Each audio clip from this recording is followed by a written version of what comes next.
Hello, good morning అండి. So ఇప్పుడైతే ఈ చికెన్ మనం డీప్ ఫ్రై చేసుకుందాం. దాని గురించి అయితే లెగ్స్ తీసుకున్నాము. సో లెగ్స్కి ఇలాగైతే మనము ఇవాళ ఇదైతే మనం ఇలా కట్స్ పెట్టుకుంటే బాగా మసాలా అనేది లోపలికి వెళ్తుంది అన్నమాట. సో ముందుగా అయితే మనము జింజర్ గార్లిక్ పేస్ట్ వేసుకుందాం. గరం మసాలా, కారం, ఉప్పు, ధనియాల పొడి, టేస్టింగ్ సాల్ట్ అండి. ఇది ఆప్షనల్, మీరు వేసుకుంటే వేసుకోండి, లేదంటే లేదు. ఓకేనా? సో ఇదైతే ఫుడ్ కలర్ లిక్విడ్ అండి. ఇదిగోండి, జస్ట్ నార్మల్. దీన్ని బాగా మిక్స్ చేయండి,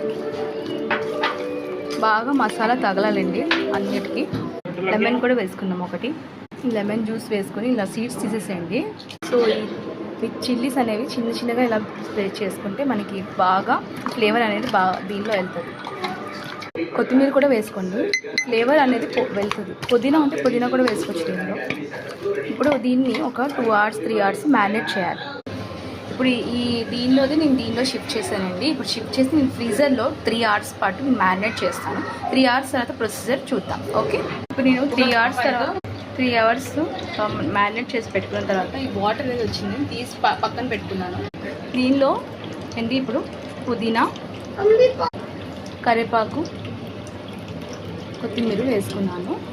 కార్న్ పౌడర్ వేసుకుంటున్నాను ఒక 3 to 4 tablespoons వరకు. శనగపిండి అండి ఒక 4 tablespoons వేసుకుందాం.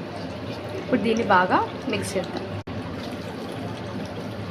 బాగా ముక్కకి పట్టించండి. ఉప్పు కారం చూసుకొని నేను కొంచెం 1 tablespoon ఉప్పు, 1 tablespoon కారం వేసుకున్నానండి. వేసుకొని బాగా ఇప్పుడు కలుపుకొని పక్కన పెట్టుకున్నాను. ఇప్పుడైతే ఆయిల్ అయితే అక్కడ వేడవుతుంది. ఇప్పుడు ఆయిల్ అయితే వేడవుతుంది. ఇప్పుడైతే చికెన్ అనేది రెడీ అయింది కదా. ఇప్పుడు దీంట్లో వేద్దామండి. ఇప్పుడు హైలో పెట్టుకుందాం. మనము బాగా ఫ్రై అవ్వాలి. ఇది నేను ఒకసారి మళ్ళీ ఫ్లిప్ చేసి సిమ్లో పెట్టానండి. ఇప్పుడైతే ఒక ట్రిప్ అయిపోయిందండి, కుక్ అయిపోయింది. ఇప్పుడు నేను తీసేస్తున్నాను. ఇంకో ట్రిప్ అయితే వేద్దామండి. ఇప్పుడు